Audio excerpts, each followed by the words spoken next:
my trip to Tasmania, I took an incredible adventure with Tasman Island cruises, organized by Pennicott Wilderness Journeys.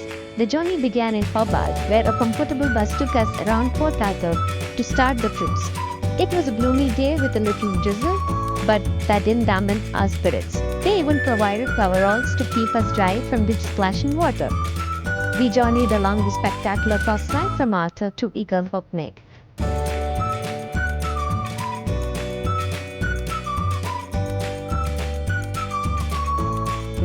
Navigating beneath the towering sea cliff at Cape Pillar. I was amazed by the majestic waterfall, deep sea caves, and especially the fascinating Devil's Cave.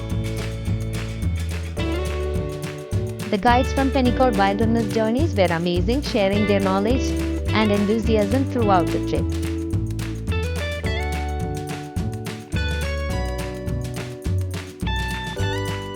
The views from the open-air tide seating were unbeatable, and I loved how the boats were designed for both comfort and sustainability.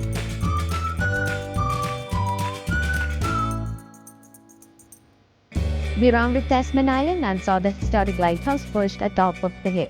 Along the way, we saw playful dolphins racing and jumping alongside our boat, as well as seagulls and albatross soaring above us. If you are ever in Tasmania, I highly recommend Tasman Island cruises.